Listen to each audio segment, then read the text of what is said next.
মায়ের সঙ্গে মহানন্দা নদীতে চাপড়া ষষ্ঠীর পুজো দিতে গিয়ে আর ফেরা হলো না 16-র এক কিশোরের। মা যখন পরিবার পরিজনেদের মঙ্গল কামনায় নদীর ধারে চাপড়া ষষ্ঠীর পুজোয় ব্যস্ত, ঠিক তখনই নদীতে তলিয়ে গেল ছেলে। পরে নদী থেকে নিথর দেহ উদ্ধার হলো ছেলের। সোমবার দুপুর নাগাদ এই ঘটনাকে ঘিরে শোকের ছায়া নেমে আসে পুরাতন মালদার মঙ্গলবাড়ি এলাকায়।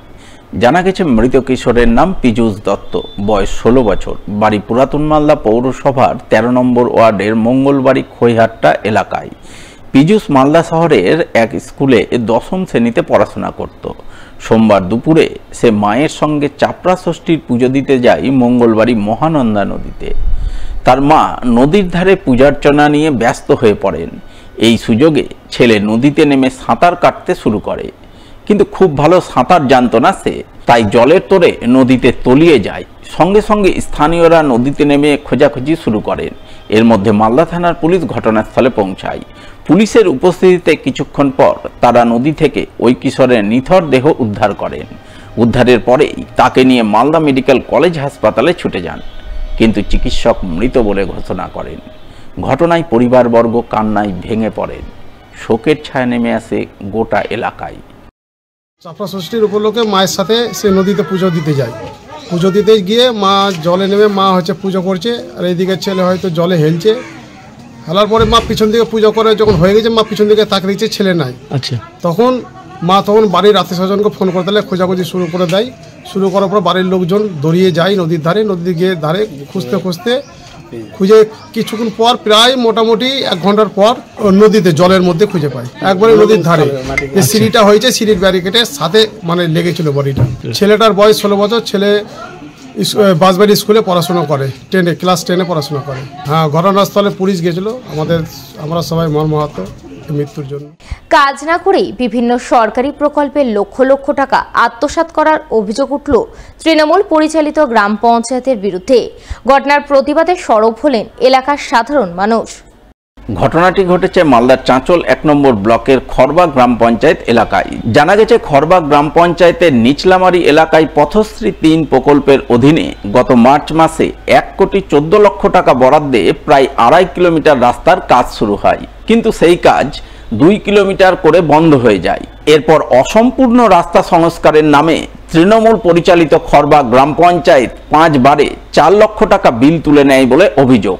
তবে এখানেই শেষ নয়, বিভিন্ন এলাকায় হাইমাস্ট লাইট, সাবমার্সিবল পাম্প সহ 6টি প্রকল্পে ব্যাপক দুর্নীতি করা হয় বলে অভিযোগ, যার প্রতিবাদে এদিন এলাকাবাসী বিক্ষোভ দেখান। রাস্তার কাজে দুর্নীতি হলো কেন প্রধান, তুমি জবাব দাও। আরে জবাব তোমায় দিতে হবে, আরে জবাব তোমায় দিতে হবে, নইলে গদি ছাড়তে হবে। বারবার দুর্নীতি হচ্ছে কেন প্রধান, তুমি জবাব দাও। এই রাস্তার কাজে বারবার দুর্নীতি হলো কেন প্রধান, তুমি জবাব দাও। 5 বার বিল তোলা হলো কেন প্রধান, তুমি জবাব দাও। বিক্ষোভকারী গ্রামবাসীদের অভিযোগ, তৃণমূল পরিচালিত খরবা গ্রাম পঞ্চায়েত রাস্তার কাজ সম্পূর্ণ না করে উল্টে সেই রাস্তা সংস্কারের নামে বিল তুলে নিয়েছে। এর প্রতিবাদ করতে গেলে তাদের ভয়ভীতি, হুমকি দেওয়া হচ্ছে। রাস্তার অবস্থা এখান থেকে ওই যে জিজি ভাটা আছে না, আমরা জানি যে এটা পাকাই রাস্তা হবে, পিএনজি, তো ওইদিকে হয়ে গেছে, কিন্তু এখানে এইটুকু বাকি। এখানে ডোবার মতো ছিল, জল ভর্তি ছিল, যাই হোক মাটি দিয়ে ভর্তি করেছে।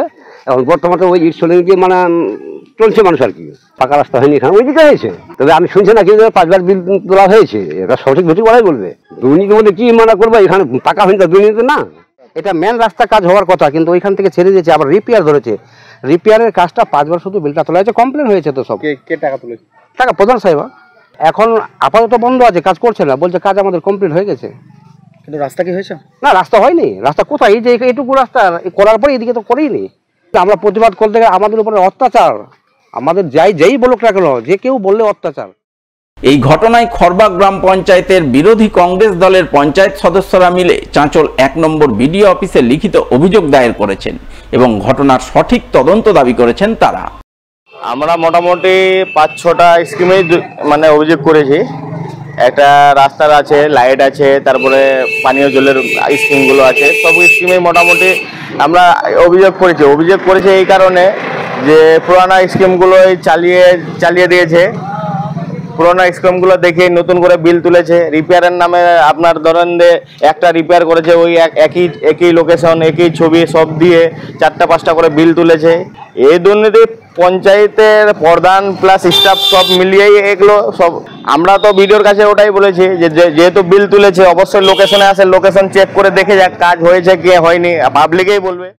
যদিও গ্রামবাসী সহ বিরোধীদের তোলা সমস্ত অভিযোগ ভিত্তিহীন বলে উড়িয়ে দিয়েছেন তৃণমূল পরিচালিত খড়বা গ্রাম পঞ্চায়েতের উপপ্রধান মলয় বসাক। দেখুন, যে অভিযোগগুলো হয়েছে সব অভিযোগগুলোই ভিত্তিহীন।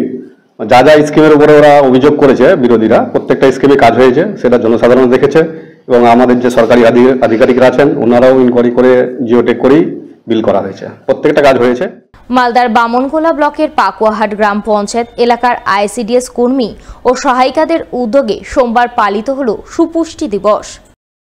এই উপলক্ষে আইসিডিএস কর্মী সহায়িকারা মিলে প্রথমে পাকুয়াহাট এলাকায় এক সচেতনতামূলক র্যালি করেন।